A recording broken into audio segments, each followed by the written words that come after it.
কাল আমারই একজন বন্ধুর বৌভাত ছিল, সেখানে গিয়ে আমরা কি কি মজা করেছি এই ব্লগটিতে তোমাদের সঙ্গে শেয়ার করব। সবার প্রথমে আমি নিজে রেডি হয়ে নিচ্ছিলাম। অনেকদিন পর খুব ভালোভাবে সাজার ইচ্ছা হয়েছিল, কারণ যতই হোক নিজের বন্ধুর বিয়ে বলে কথা। তারপর একদিকে চুল বাঁধা আমার হয়ে গেছে, তারপর ঝটপট করে অন্যদিকের চুলটা বেঁধে নিলাম। তোমরা সবাই জানিও আমার হেয়ার স্টাইলটা কেমন হয়েছে।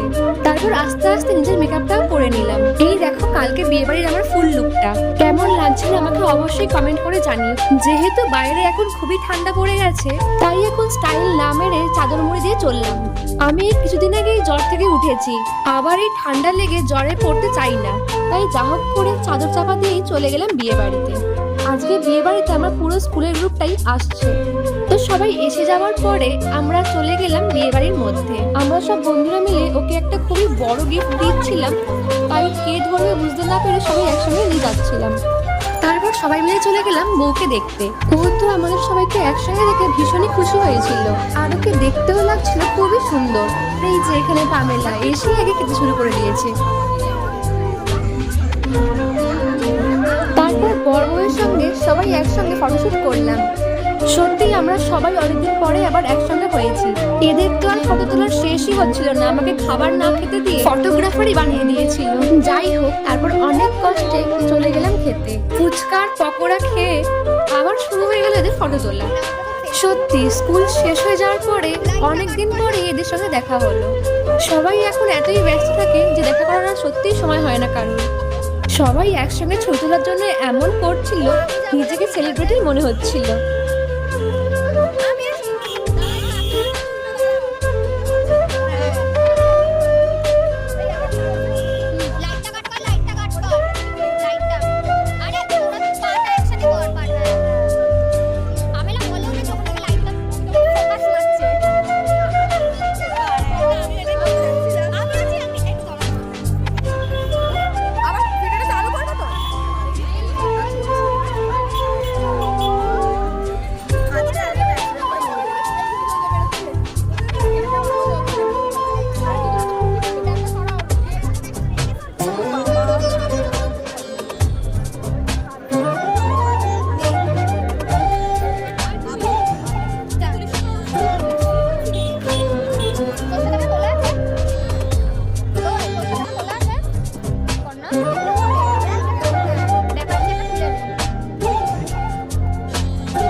আমার সবার সঙ্গে ছবি তোলা হয়ে যাওয়ার পরে আমরা চলে গেলাম খেতে।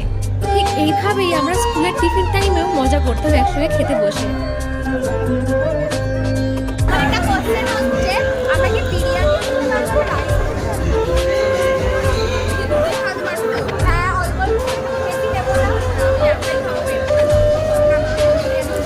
আর কত মোটা হবি পামেলা?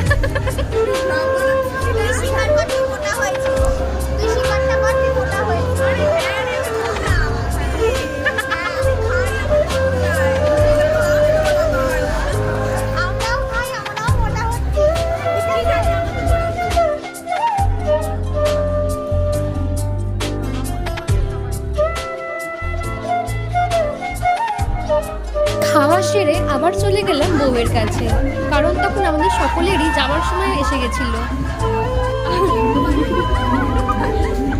তারপর আমরা সবাই নতুন বউকে শুভেচ্ছা জানিয়ে বাড়ি ফিরে এলাম।